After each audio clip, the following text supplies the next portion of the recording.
On se barre. On se barre. On se barre.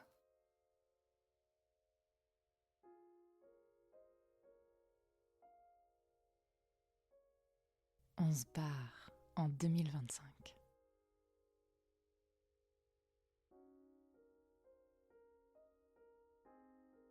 Pour ouvrir l'année, je voulais vous souhaiter à toutes et tous une très belle année 2025. Je vous souhaite de retrouver votre route si vous êtes sur le mauvais chemin. Je vous souhaite de trouver la paix, la lumière et le chemin vers la liberté. Soyez fiers de vous en 2025, parce que vous le méritez. Trouvez vos petites victoires au quotidien. Ce petit épisode m'a été inspiré par Florence Elie, qui est quelqu'un de positif, qui compte beaucoup pour moi et qui sait donner de la force et du courage.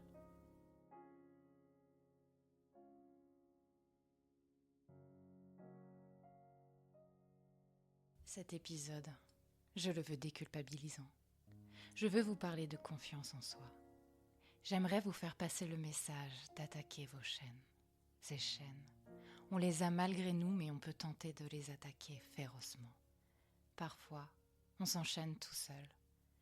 Composé avec des traumatismes ou en terrain hostile, et simplement usant, mais des clés sont en nous pour nous en sortir. Quand je vous parle de chaînes, je pense à une en particulier, car elle concerne beaucoup d'entre nous. La comparaison avec les autres, car elle entache notre confiance en nous.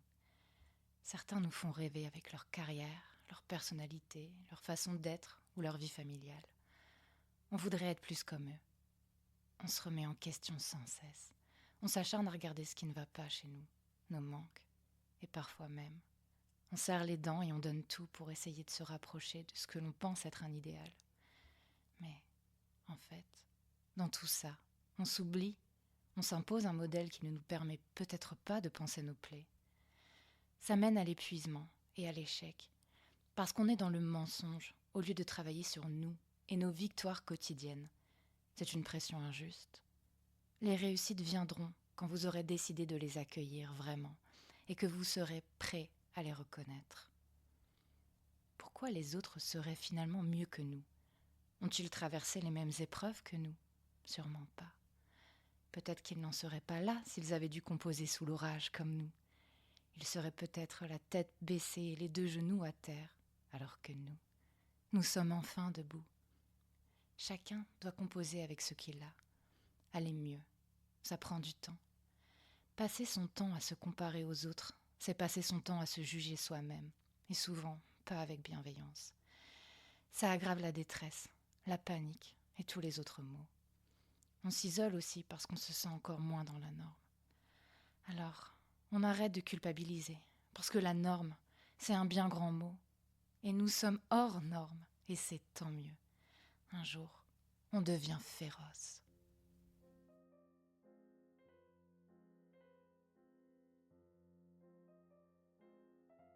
Tout ça m'amène à vous partager une histoire arrivée récemment.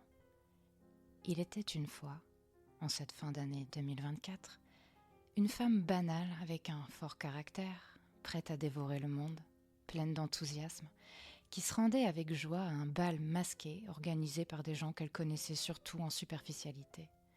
Au milieu des invités se trouvait un prince pas très charmant, qui était en fait un véritable ogre. Le genre qui se pense au-dessus des autres, car on le craint. Il a un tout petit pouvoir, une petite réputation, un tout petit peu de talent, des idées bien tranchées.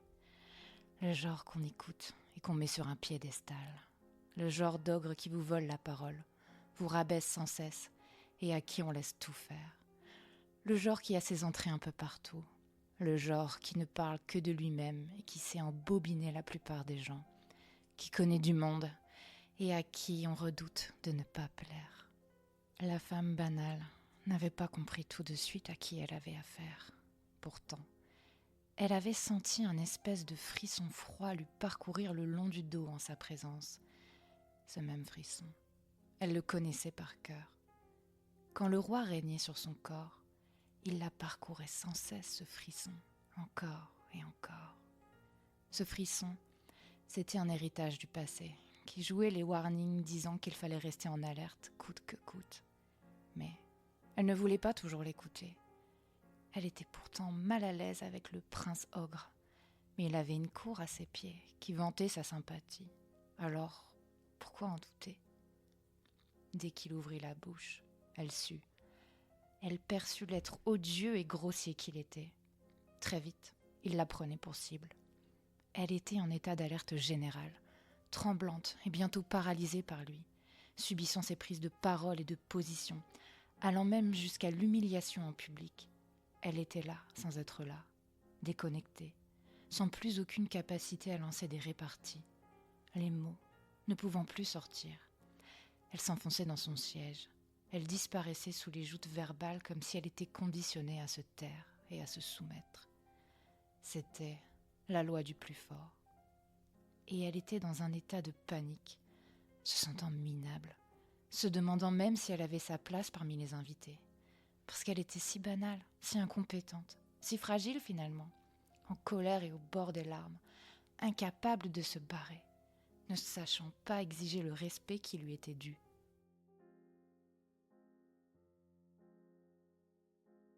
Des mots l'avaient poignardée. Elle se retrouvait à nouveau dans son statut de victime. C'était insupportable pour elle de se sentir aussi impuissante. C'était injuste surtout, après tant d'efforts pour aller mieux. Elle était là, presque prête à s'excuser de ce qu'elle était ou de ce qu'elle n'était pas. Pourquoi elle n'avait pas su se lever au premier mot violent ? Pourquoi elle n'avait pas su dire stop ? Moi aussi je suis puissante. Un roi l'avait piétinée. Alors pourquoi un individu avec moins d'intérêt avait-il le droit de le faire ? Pourquoi elle n'arrivait pas à montrer ce qu'elle était ? Une reine après tout. Quand la soirée toucha à sa fin, la femme banale rentra chez elle, le cœur plein de larmes.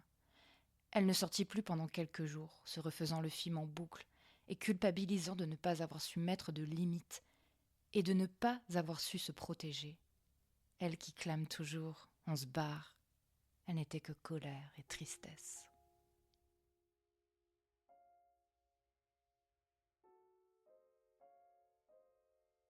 De cette histoire, voilà ce que la femme banale doit en tirer. Elle ne doit pas culpabiliser, car elle ne savait pas qu'elle serait en terrain hostile, donc elle ne pouvait pas s'y préparer.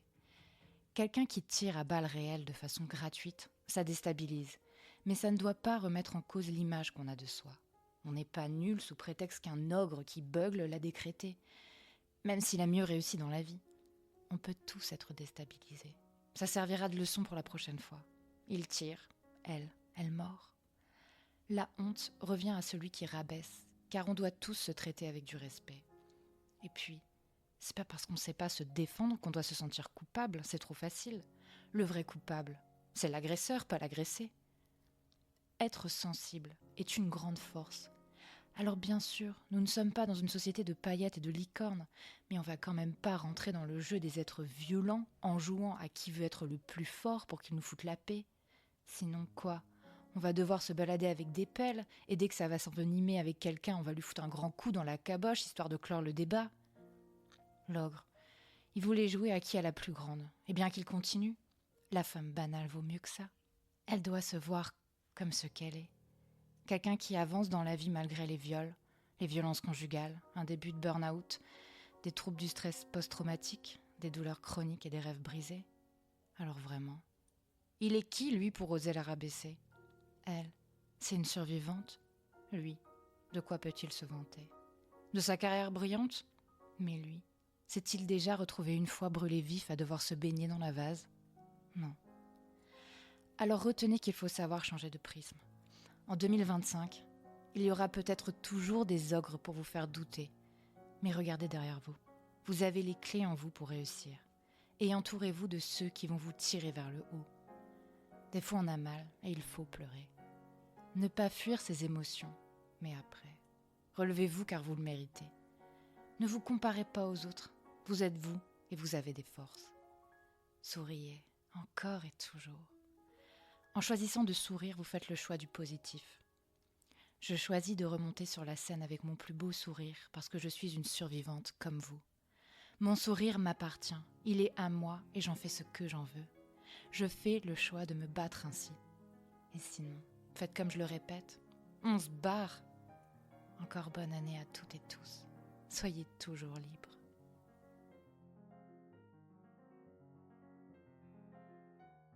On se barre. On se barre. On se barre.